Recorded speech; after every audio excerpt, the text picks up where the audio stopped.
La operación de Whipple consiste en una duodenopancreatectomía cefálica en la que se reseca el duodeno, la cabeza del páncreas, la vía biliar completa y la vesícula biliar.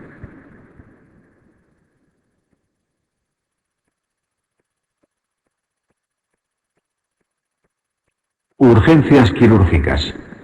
En los recientes exámenes MIR proliferan las preguntas en forma de casos clínicos de urgencias quirúrgicas, en las que, dando por hecho el conocimiento teórico, se exige la adopción rápida y correcta de actitudes destinadas a salvar la vida del paciente. La isquemia mesentérica aguda es un infarto intestinal y debemos sospecharlo en pacientes ancianos con antecedentes personales de cardiopatía o fibrilación auricular que presentan intenso dolor y exploración anodina. Mediante valoración con contraste intravenoso se determinará el nivel de la obstrucción vascular. Si es proximal a la arteria, el tratamiento será embolectomía. Si afecta a las ramas más distales, el tratamiento será laparotomía, exploraciones y resecciones intestinales a demanda según las zonas necróticas. En este último caso, la mayoría de las veces el infarto es masivo, con un pronóstico nefasto.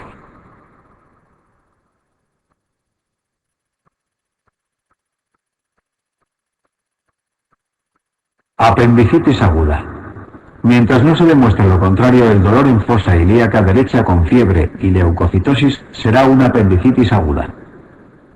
Los diagnósticos diferenciales son más numerosos en el caso de mujeres jóvenes en edad fértil, niños, ancianos y embarazadas, en los que estará justificado la realización de pruebas de imagen de manera precoz. La apendicitis aguda evolucionada constituye un cuadro de gravedad y por esta razón una tasa de apendicectomías en blanco menores de un 10% asumen una mayor tasa de sepsis intraabdominales por perforaciones apendiculares.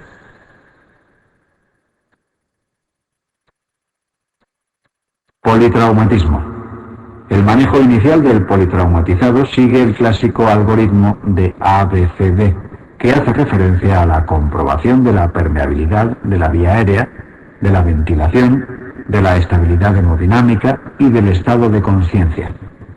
Existen datos semiológicos que deben indicar por sí mismos la cirugía urgente, siempre teniendo en cuenta que la inestabilidad hemodinámica del paciente no nos permitirá obtener un diagnóstico preoperatorio que nos oriente más claramente en muchos casos. La objetivación de entrada en la cavidad abdominal, la hematuria o la inestabilidad del paciente deben hacernos indicar cirugía de urgencia. Las lesiones en prioridad de urgencia se establecen en el siguiente orden: compromiso vascular, lesiones digestivas, lesiones urológicas y todas las demás. Politraumatismo. El siguiente algoritmo aclara las distintas situaciones y opciones.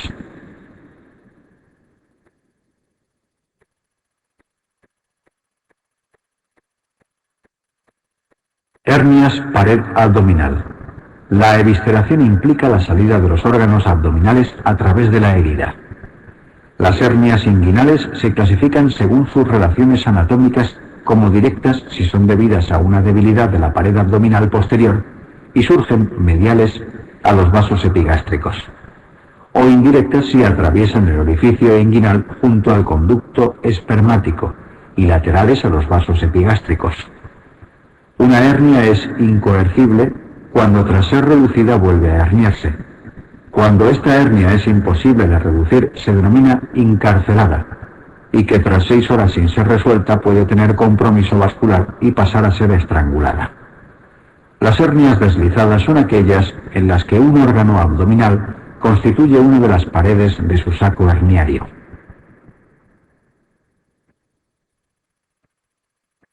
Hernia de hiato.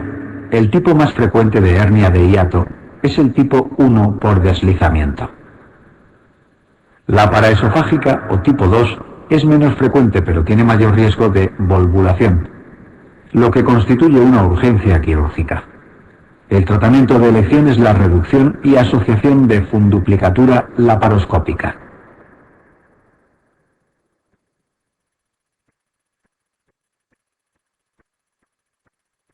Laparoscopia. La laparoscopia es la cirugía mínimamente invasiva realizada a través de incisiones en la pared abdominal y que es llevada a cabo gracias a la creación de un neumoperitoneo artificial. Las indicaciones aceptadas son la colecistectomía, la funduplicatura de Nissen, la achalasia o la laparoscopia diagnóstica. Las contraindicaciones de laparoscopia, que cada vez son menores, se limitan a las urgencias quirúrgicas vasculares, la sepsis difusa y los pacientes con cirugías abdominales previas. Esófago. ERGE. La cirugía en el tratamiento de la enfermedad por reflujo gástrico tiene más y mejor control sobre ella que el tratamiento médico. Lo importante es determinar las indicaciones. Complicaciones del ERGE.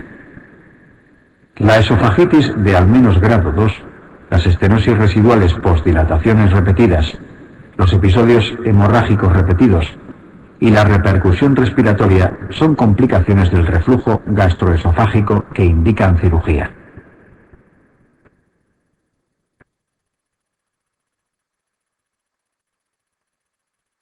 Tratamiento quirúrgico de ERGE. La cirugía de la enfermedad por reflujo es funcional y consiste en técnicas antirreflujo vía laparoscópica, siendo la que mejor resultado conlleva la técnica de Nissen o fundiplicatura de 360 grados.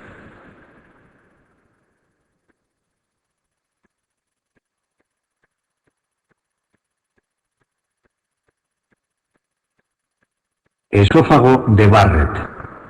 El esófago de Barrett se define como la presencia de epitelio intestinal en el esófago, el cual, si sigue sometido a la misma agresión que supone el reflujo, puede evolucionar a displasia y en un 10% de los casos a adenocarcinoma. La cirugía ha demostrado revertir el Barrett en 1 de cada 10 pacientes. Además de esto, la cirugía es capaz de revertir la displasia en un 70% de los casos e incluso disminuir hasta un 6% la posibilidad de malignización.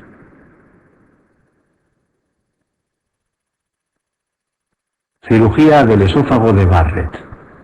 La presencia exclusiva de Barrett no implica cirugía. El diagnóstico de Barrett y la persistencia de complicaciones leves del reflujo o de clínica a pesar del tratamiento, o de diagnóstico de displasia leve tras 3 meses con tratamiento, indican la realización de una técnica antirreflujo laparoscópica y seguimiento del paciente.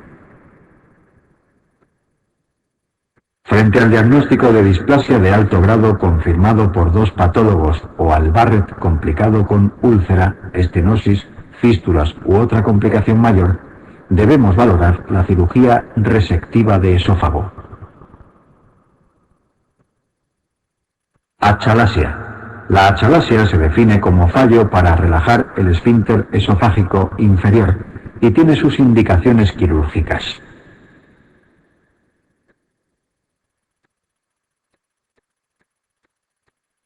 Cirugía de la achalasia. La miotomía de Heller consiste en la sección longitudinal de las capas musculares esofágicas por la cara anterior, a la que se debe asociar una técnica antirreflujo laparoscópica. Frente a fracasos de la cirugía o en pacientes con megaesófagos, se debe valorar la esofagectomía. Tumores esofágicos. Los tumores benignos más frecuentes de esófago son los leimiomas, que se operan cuando dan clínica de disfagia o hemorragia, o cuando son mayores de 5 centímetros, procediéndose a su enucleación.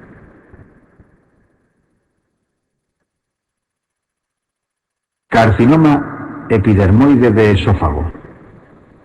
El carcinoma epidermoide de esófago es el tumor esofágico más frecuente, típico de varones de 60 años o más que fuman o beben.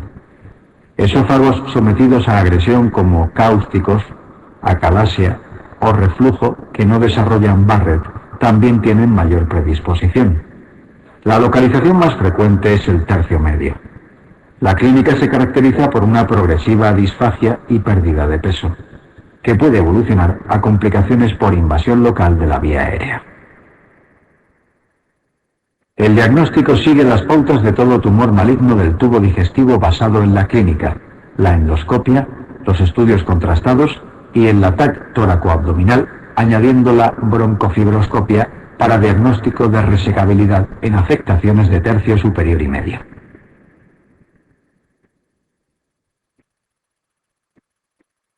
El tratamiento quirúrgico del carcinoma epidermoide de esófago cervical o medio implica la exéresis total del esófago y la solución de continuidad con plastias tubulares gástricas o coloplastias. Los localizados en tercio distal o de la unión esófago-gástrica requieren esofagectomía distal, asociando gastrectomía total y reconstrucción con yeyuno.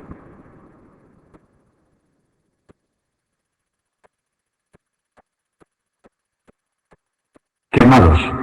La valoración inicial de un paciente quemado debe incluir la clasificación de sus lesiones según profundidad, extensión y edad.